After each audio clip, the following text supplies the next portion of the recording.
Hola, hola, bienvenidos a Bikilef en el nombre del Padre, del Hijo y del Espíritu Santo. Amén. Estamos en Santiago. Cuando llegué a Santiago, dije yo, ¿cómo puede vivir la gente aquí? ¿Cómo? ¿Qué es esto? Y eso que llego al barrio alto. ¿Cómo es en otros barrios? 1000 veces peor. Uf, perros, autos, sonidos por aquí, ruidos por allá, ruidos por acá, ruidos por allá. Ahora, está aullando un perro ahí.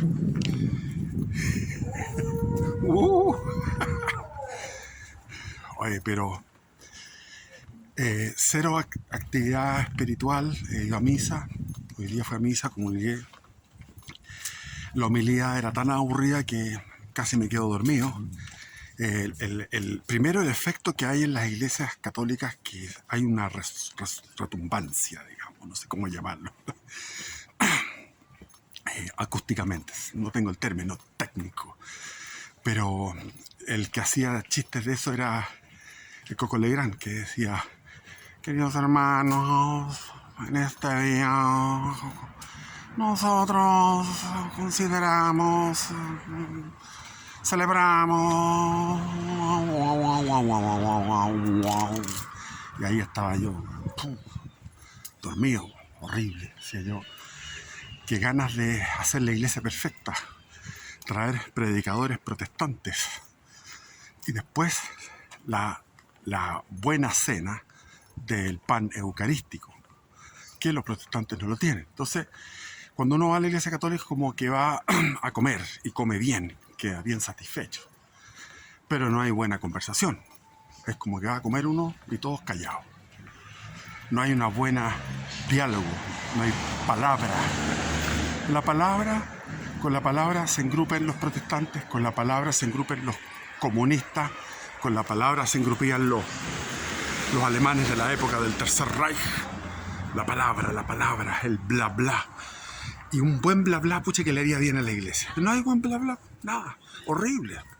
El cura allá de mi zona es ciútico, o sea, es cursi. Para el que no entiende la palabra ciútico, es una palabra chilena.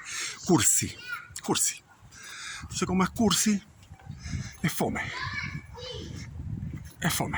Y el de acá se ve que es un hombre espiritual muerto.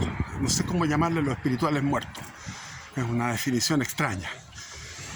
Y puede ser por esta selección de los que son célibes. Entonces, los que tienen aptitudes para el celibato, le faltan, no sé si testosterona o qué les falta para poder hacer una buena prédica.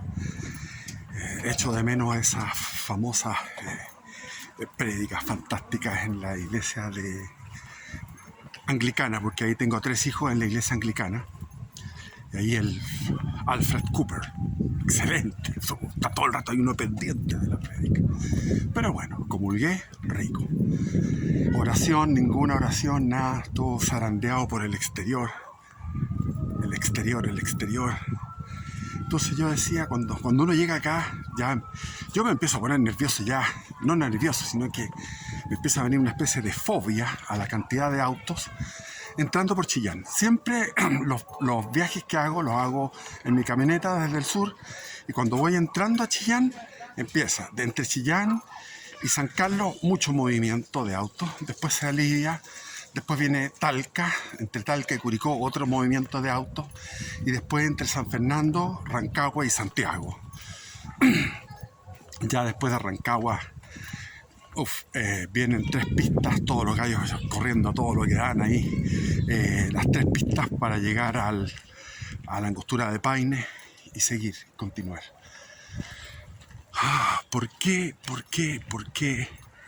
tenemos que vivir y por qué no hay? O sea, los jubilados se quedan aquí. Yo dije, ni cagando me quedo, jubilo y me voy para el sur. Suspiraba todo el tiempo con irme al sur todos los días mientras trabajaba aquí en Santiago. Decía yo, no, esta cuestión no. Me vine para acá por mi familia, me vine por la familia para no perder a mis hijos.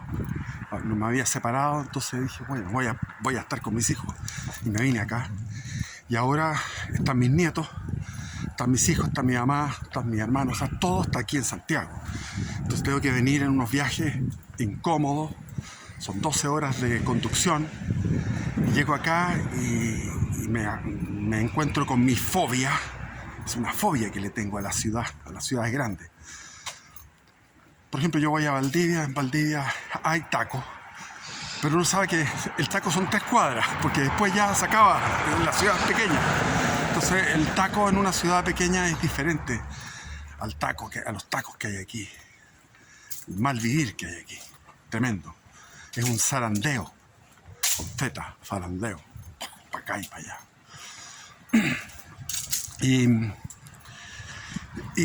Ayer lloré, pero lloré, dije, ¿por qué lloré? Porque primero me sorprendió que llorara, lloré con harta intensidad.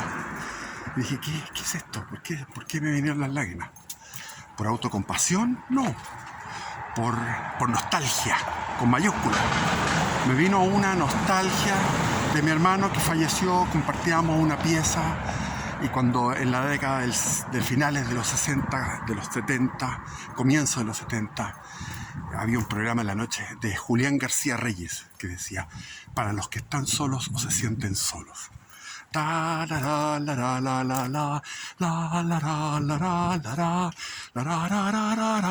Y daba frases profundas. Entonces, ese programa radial me hizo buscar lo profundo, lo filosófico. Así como veía también en aquellos tiempos la película, una serial que se llamaba Kung Fu, de un monje Shaolin que andaba en el lejano oeste americano, se encontraba con los vaqueros, con los cowboys, todos brutos, y este era Shaolin con sus manos sin nada y le ganaba a los otros en pelea. David Carradine, me acuerdo, el actor. Entonces yo veía eso, me venía una cosa de espiritualidad a los 13 años.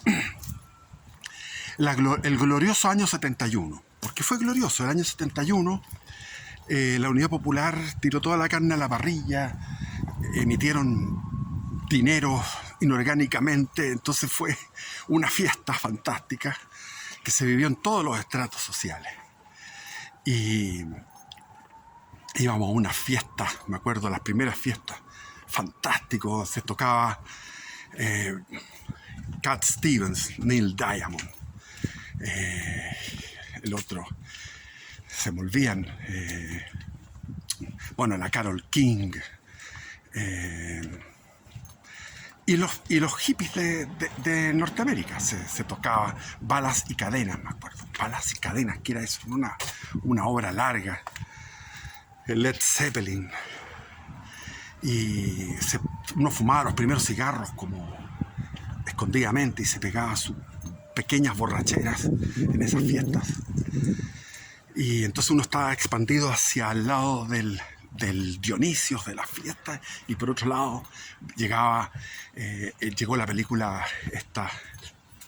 el festival de Woodstock, la vi en Vitacura. Yo me movía mucho por Vitacura, tenía muchas amistades ahí. Mis hermanas estaban en la Maisonette, que era un colegio donde habían unas preciosuras, eran todas preciosas. Entonces de un curso de 30, por lo menos 15, 100%. 100%. Hola, ¿qué tal? Entonces,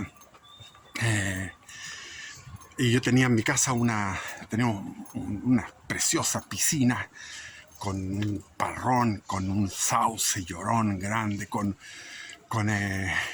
frambuesas por toda la orilla, 40 árboles frutales y un prado, y en el prado se tendían todas estas doncellas recién salidas de la pubertad, y yo también. Entonces andaba terrible, mirando aquellos cuerpos, solamente los cuerpos, nada más que los cuerpos. Eso era todo. Bueno, a propósito de eso, uno llega a Santiago y es una diferencia de estética femenina tremenda. O sea, Santiago. ¡Ay, carajo! Perrito chico. Santiago es otra cosa. Lo cual no es bueno, porque los ojos se ponen inquietos. Está como que va a llover. Y entonces, en toda esa época hermosa, el año 71, fuerte, el 72, después pasó el golpe y siguió todo eso. siguió la buena vida. Con toque de queda, igual siguió la buena vida. Me acuerdo de las discotecas, la Hipopótamo, el Órgano, que estaban en la portada de Vitacura, el Faunus, que estaba al frente del club alemán, el Faunus en segundo piso, entretenido, las Brujas, el IF que todavía está por ahí, en Luis Carrera con Vitacura.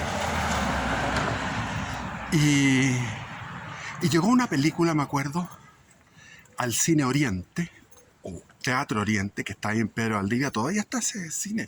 Es el único que ha sobrevivido del Barrio Alto, porque todos los demás, el Cine Las Lilas murió, el Cine Las Condes murió, etc. El Golf murió y ahí está la Municipalidad de Las Condes con un edificio feo. Pero todo eso era emocionante, todos los cines que habían. Y el de Vitacura fue el primero que murió, que está ahí donde ahora hay en Los Castillos, ahora creo que hay un Líder, no sé, un supermercado. Pero era más poético que tuviera el cine. Y el centro estaba lleno de cines. Íbamos a ver películas. Todos los fines de semana, porque lo que yo hacía con mi mesada, que me daba mi padre, era gastaba en un cine, me alcanzaba para la micro, ida, micro, vuelta, un cine y un helado, un barquillo. Todos los fines de semana. Me encontraba con mi amigo Cristian Barken y mirábamos, le pedíamos al kiosco la segunda, mirábamos la segunda, la ojeábamos, donde estaban los cines, recorríamos los cines. El Ducal, me acuerdo que era un cine arte, después el Ducal, cine arte. Entonces llegó a ese cine Oriente, Teatro Oriente, Pedro Valdivia, entre Costanera y Providencia, la película Hermano Sol, Hermana Luna. Y fui a verla. Y quedé asombrado. Era una película un poco New Age, como los comienzos del New Age. Estamos hablando del año 74, finales del 74. Eran los comienzos del New Age y los comienzos de una cosa media hippie, una interpretación hippie de la vida de San Francisco de Asís. Y comenzaba con este niño, este joven, que era rebelde, que era cuestionador del sistema, por decir así, del sistema burgués, porque el papá tenía una fábrica de telas, era millonario en aquella época, en la Edad Media, siglo XIII, 1220, por ahí.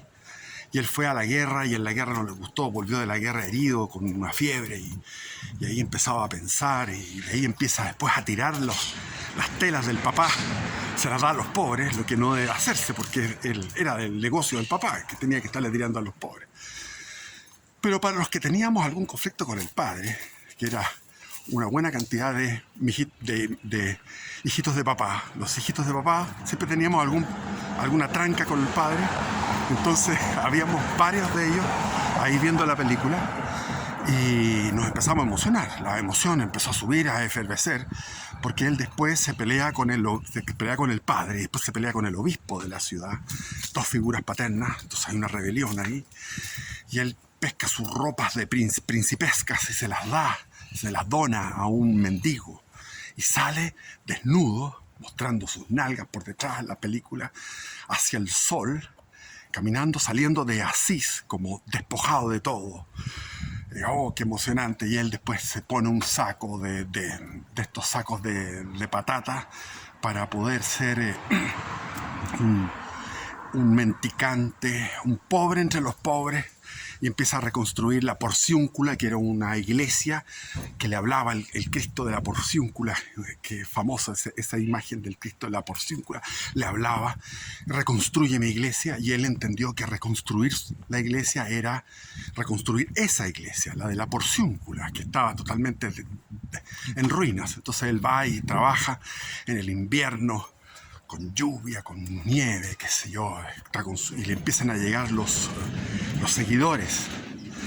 Y después de eso comienza a recorrer la Italia, muestran escenas en el invierno con lluvia, y en unas ciudades medievales fantásticas, así, todo muy bien reconstruido, y mendigando un pan, y se compartían el pan entre los hermanos, todos con estos sacos de mendigos, estos eso fue el inicio de las frailes, porque están los frailes franciscanos y estaban paralelamente funcionando todo lo que era la... Hola de nuevo. Estaba funcionando todo lo que era los dominicos, que era Santo Domingo Guzmán, un español. Entonces los dominicos que se dedicaron a la predicación también eran órdenes mendicantes y que se rapaban aquí. Y ¡oh, mis anteojos! Bueno, los oigo. Entonces se rapaban ahí, esa es la tonsura, para no ser vanidoso. Va contra la vanidad, la tonsura. Entonces, él quería fundar la orden de los mendicantes, y para eso tenía que ir a la aprobación papal. Y va con sus seguidores, con sus discípulos, con sus hermanos. San Buenaventura, el más famoso, que escribió la biografía de Francisco de Asís.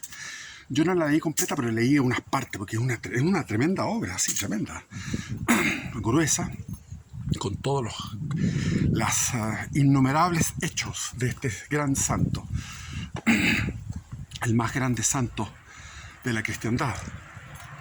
Y él va entonces a Roma, al Vaticano, de aquella época, que era otro, no estaba la iglesia que hay ahora, había otra más modesta. Y al lado de lado estaban los cardenales. Y los cardenales ven a este hombre así como andrajoso, descalzo,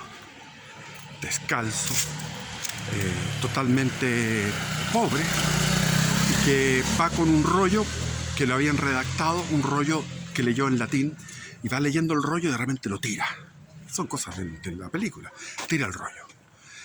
Y se arrodilla con los brazos extendidos, se arrodilla y empieza a recitar el Evangelio en la parte que Jesús habla en el Evangelio de Mateo, capítulo 5, donde habla de las bienaventuranzas, y después de las bienaventuranzas viene la confianza en la divina providencia, donde dice: no os preocupéis por lo que vais a comer, mirad las aves del campo, mirad las aves del cielo, que no siembran ni juntan en graneros, y sin embargo vuestro Padre Celestial las alimenta.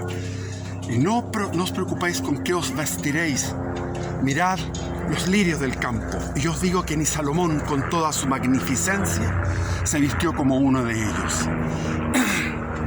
Así también no os preocupéis por el día de mañana, porque a cada día le baste su afán. O sea, confianza total en la divina providencia. Y los cardenales hablaban unos a otros y decían: oye, qué insolente, nos está recitando en italiano las Sagradas Escrituras. A todo esto se ha estudiado que Jesús, si lo dijo en arameo, eso va rimando. Es decir, Jesús era un poeta. Jesús hablaba poéticamente. Esos son los estudios de los que se meten con el arameo. Va rimando. Son versos perfectos, son como sonetos, por decir. O sea, milimétricamente perfectos. El hablar de Jesús. Poético. O sea, ¿para qué se preocupan de qué es lo que van a comer? Miren las aves del cielo, que no siembran ni juntan en graneros, y sin embargo vuestro Padre Celestial las alimenta. ¿Y por qué os preocupáis por el vestido? Mirad los lirios del campo. Yo os digo que ni Salomón con toda su magnificencia se vistió como uno de ellos. Entonces, en un momento determinado hay un vacío, un silencio sepulcral, un frío, un hielo en los cardenales, en los obispos que habían ahí, y el Papa se queda en su silla petrificado, y Francisco de Asís sale y se encuentra afuera con sus amigos, con sus frailes, sus discípulos, y le dicen: ¿cómo te fue? No sé cómo me fue, qué sé yo, rompí el protocolo, tiré al suelo el rollo de lo que tenía que hablar en latín para pedir que el Papa bendijera y aprobara la orden de nuestra orden, valga la redundancia. O sea, la iniciación de una orden, de una nueva orden religiosa. Y el Papa estaba así en su trono y de repente dice, tráiganme a ese hombre. Yo anoche soñé que la iglesia se venía abajo, el edificio de la iglesia, también soñó con un edificio que se venía abajo y que había un joven pobre que sostenía los pilares y impedía que la iglesia se viniera abajo. Porque el problema era el problema de la riqueza del clero. Ahí donde estaba apuntando Dios, Jesús, el Espíritu Santo, a través de Francisco. Y también el retornar a lo que había sido en tiempos de los paganos, el tiempo en que decían, mira, el sol era tan magnífico para ellos que era un dios. La naturaleza, cómo está viva en un Lucrecio, por ejemplo, del siglo I, un autor romano que habla de la naturaleza, etcétera. Entonces, ¿qué es lo que Dios quería revivir a través de Francisco? El que volvamos a la naturaleza, porque como la naturaleza era tan amada por los paganos, los cristianos en los primeros siglos, en el primer milenio prácticamente, trataron de no meterse con ese tema, y sin embargo con Francisco de Asís renace la adoración, la adoración en el sentido con minúscula, la belleza, el amor, el afecto por la hermana natura, la hermana naturaleza. Entonces, a propósito, está soplando, viene nada, no viene lluvia, en Santiago nunca viene lluvia, puro ruido y pocas nueces. Entonces, el Papa lo llama, dice, tráiganme a este hombre. Van afuera, y los guardias le dicen, vuelve. Y Francisco de Asís va caminando al encuentro con el Papa.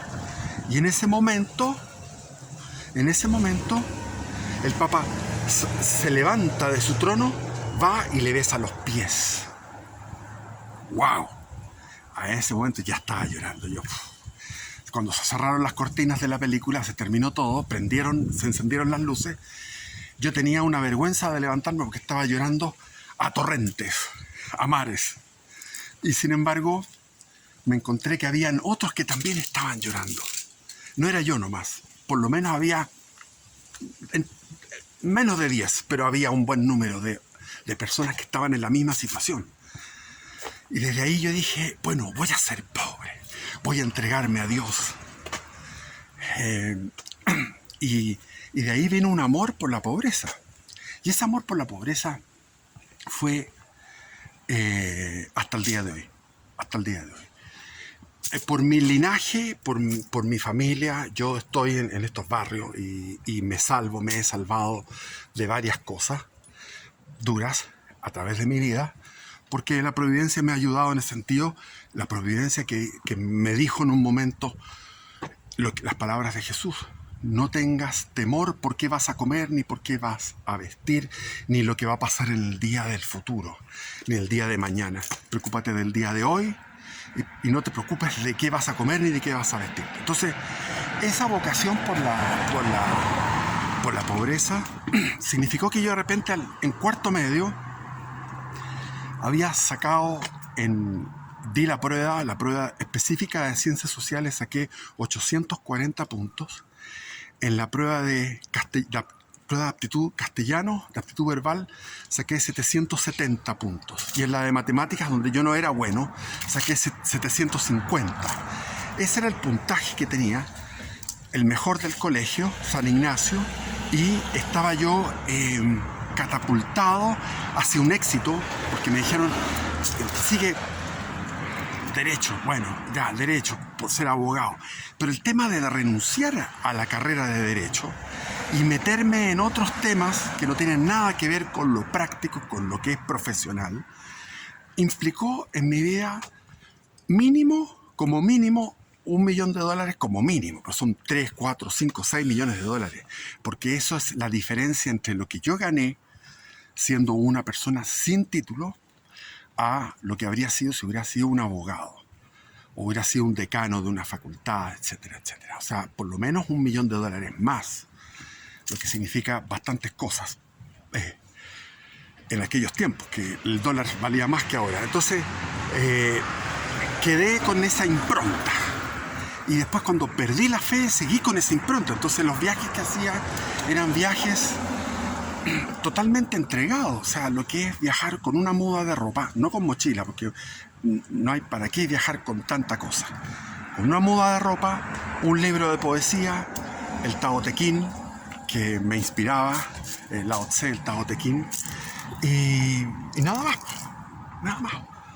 La muda que llevaba, o sea, la ropa que llevaba puesta, la muda de ropa para cambiarme, una toalla pequeña, el cepillo de dientes, un libro de poesía y un libro de espiritualidad oriental en aquellos tiempos. Y viajaba así, durmiendo a la intemperie.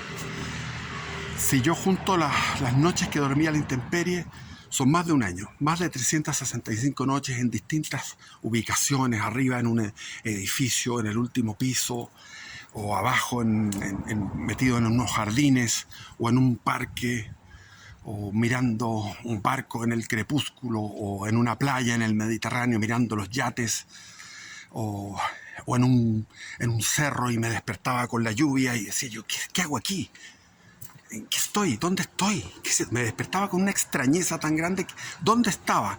Miraba abajo un camión que se movía por la carretera, y estaba yo en un bosque y estaba lloviendo, y no me acordaba dónde estaba, hasta que tenía que ir haciendo asociaciones para saber en qué punto geográfico y en qué estaba, en qué circunstancia estaba. Y me encontré con muchísima gente, buenas samaritanas, personas que me llevaban a sus casas, me ofrecían alojamiento, comida, me pagaban el tren. O sea, eso lo viví por muchísimo. O sea, la gente buena que hay en Europa, gente buenísima, gente, ahí se ve lo que son los siglos de cristianismo, cómo han labrado corazones samaritanos, pero a raudales. De repente vas haciendo dedo, te llega un tipo, te dice, vamos a mi casa, y la casa era un barco de estos fluviales que era convertido en casa en un río, en Francia. Y el tipo te invita a un buen vino, con fromage, con los quesos, con carne, siempre comen muy sanamente. Tú vas a las playas en Francia y los tipos tienen sus calugas, no tienen nada de gordura, las mujeres igual, todo perfecto, o sea, ni desnutridos ni superalimentados. Y continuó eso, la vida de la pobreza continuó. En Chile me hice un aventurero, ahí está lo que es el libro, eso es lo que quería leerle. El libro mío, Barco Stop, son aventuras que yo he hecho en Chile. Cuando volví de Europa, me tiré a hacer aventuras, haciéndome, por ejemplo, un Robinson Crusoe. Y aquí este amigo me leyó: hola Felipe, ¿cómo estás? ¿Cómo va todo? Te quería comentar que terminé tu libro Barco Stop. No había tenido tiempo, pero es tan entretenido que se lee en una tarde. La verdad es que lo pasé muy bien, y a ratos me recordaba cuando leí de chico Perico trepa por Chile. Tienes un estilo muy entretenido de relatar tus experiencias, y lo mejor son las descripciones del paisaje y la naturaleza, junto a profundos análisis metafísicos. Francamente, tienes un gran talento para escribir con un lenguaje culto, pero no por ello difícil y sobrecargado. Es como culto-sencillo, con mucha esencia del relato. Es como estar ahí, en las olas, en la isla, en el mar, etc. El final, eso sí, me cagué de la risa, que es una tomadura de pelo. Es como que te choreaste de escribir y le pusiste el fin de un viaje, ja, ja, ja. Y el lector queda marcando ocupado. En fin, yo no soy nadie como para hacer crítica literaria. Solo te transmito mi grata experiencia, y creo que tienes un gran talento, el conocimiento y las experiencias como para hacer una colección completa de libros de gran interés. Ahí está. Bueno, ¿por qué no he seguido escribiendo? Porque tengo un computador que, mire, es que yo me crié, cuando comencé con los computadores, eh, los computadores, perdona, este es un video muy entrecortado, pero bueno, qué diablo. Tenían el Word, ahora el Word está en una nube, es una cosa que yo no me puedo poner al día con eso. Bueno, ya volveré a escribir. Por el momento paseando por Santiago. Entonces, esa fue la película que me dio a mí el impulso. Dije yo, qué lindo. Y tenía un amigo que él, la misma película, también se puso a llorar, se emocionó y tenía conflictos con el papá tremendo. Entonces lo que hizo fue pescar todas sus cosas. Tenía equipos de esquí, una bicicleta, todo lo que él tenía, sus posesiones. Las fue a regalar a la población Ñancahuazú, que era una toma del tiempo de la Unidad Popular, esto en el año 74, finales del año 74, y él, paralelamente a mí, se vino una conversión, pero mucho más teatral, porque él se fue a la cordillera, se fue por el lado del Cajón del Maipo y se fue a vivir a la cordillera, con 16 años. Y los papás lloraban, estaban todos atacados con este tema. Entonces me encargaron que fuera a convencerlo. Y fui un 18 de septiembre, que estaban los típicos días de 18. Fui para allá y él me mostró una cueva que había encontrado ahí en San Alfonso, una roca que sobresalía y que le cubría. Entonces él se sentía un San Antonio de Egipto, porque habíamos hablado de San Antonio de Egipto.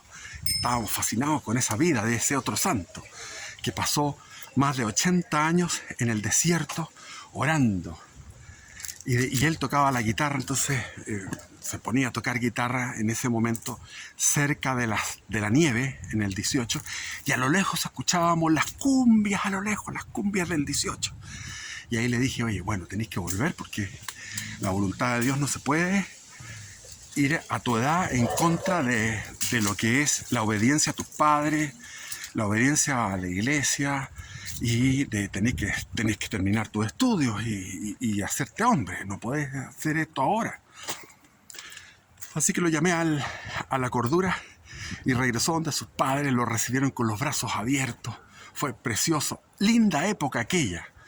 Una época en que la juventud vibraba. Éramos un corazón ardiente de fe, de esperanza, de caridad, de entrega a la vida. Íbamos a los benedictinos, después a los trapenses. ¿Para qué hablar la maravilla que eran los trapenses? Y se me va el tiempo. Los trapenses en aquellos tiempos, era un lugar divino, precioso, precioso, precioso.